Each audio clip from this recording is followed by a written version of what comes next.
naam is Petra Veulemans.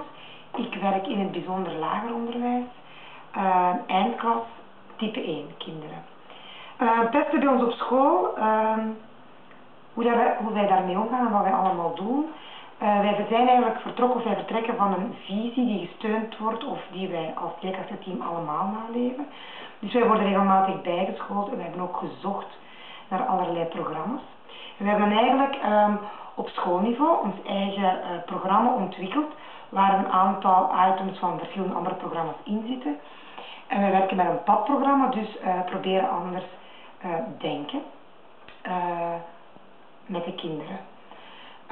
In eerste instantie werken we zeer preventief naar pesten en worden er elke week in elke klas lessen gegeven rond gevoelens, emoties. Elke ochtend is er een emotierondje. Kinderen kunnen door middel van kleuren en kaartjes aantonen welke fijne gevoelens ze hebben en welke niet fijne, onprettige gevoelens, of die privé zijn of niet. Om te beginnen als leerkracht al die direct een duiding geeft van oei, daar is iets, ik moet daarop inspelen en zo verder. Maar ze krijgen ook elke week lessen in hoe ga je om met problemen op de speelplaats in de klas, hoe los je die op. Er zijn verschillende stappen in. We hebben in de klas, op de speelplaats en in alle andere lokale padhoekjes waar de kinderen zelf kiezen om in time-out te gaan, om na te denken en om dan op een rustige manier hun problemen op te lossen. Dus dat is één, hè. Dat is al zeer preventief dat wij doen, buiten ook projectjes en zo. En alle leerkrachten hanteren dezelfde stijl en dezelfde afspraken worden ook door iedereen nageleefd.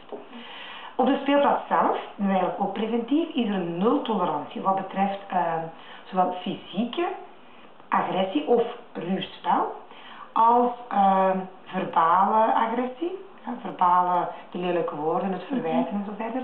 Kinderen bij wie dit wordt opgemerkt, of ze nu begonnen zijn of niet, beide partijen zij krijgen eigenlijk te horen van oké, je hebt hier voor een slechte oplossing gekozen om je probleem op te lossen en die gaan in time-out.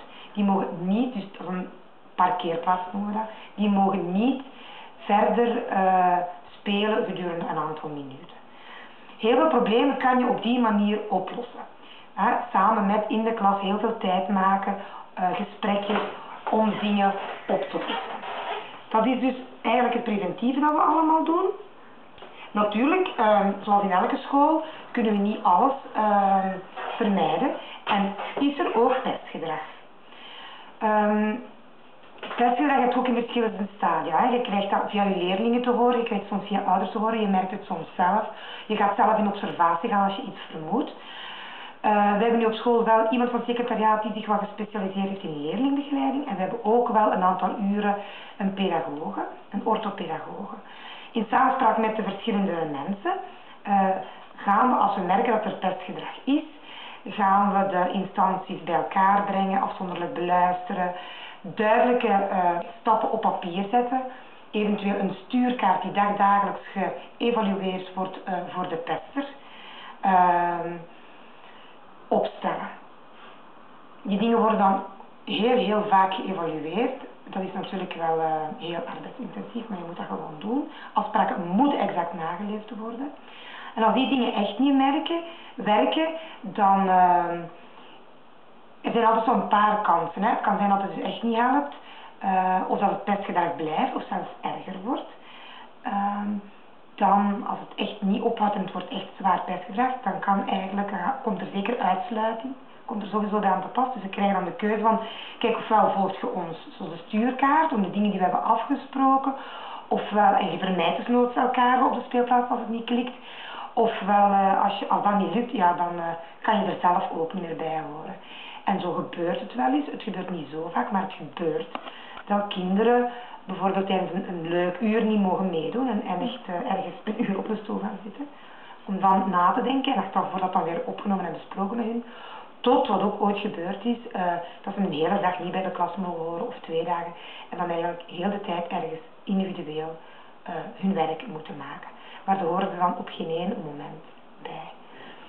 Wat ook nog heel belangrijk is, wil ik ook nog wel even zeggen, is de communicatie. Niet alleen tussen de leerkracht en de kinderen, maar ook eventueel naar andere leerkrachten, want iedereen doet toezicht.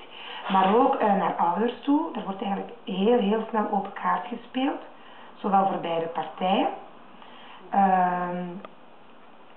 En heel veel en vaak dus gecommuniceerd met de ouders. Wat merken zij thuis? Zijn zij akkoord met wat wij doen? Kunnen ze zich terugvinden in onze afspraken? Dat is belangrijk, vind ik. En wat ook nog belangrijk is niet de stijl van het dictatoriale, maar gewoon duidelijke afspraken, in gesprek blijven met de partijen.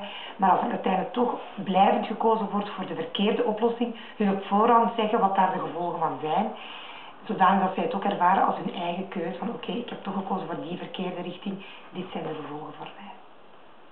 Ik denk dat het toch zo'n beetje is. Oké. Dat ding denk ik, wat doe je?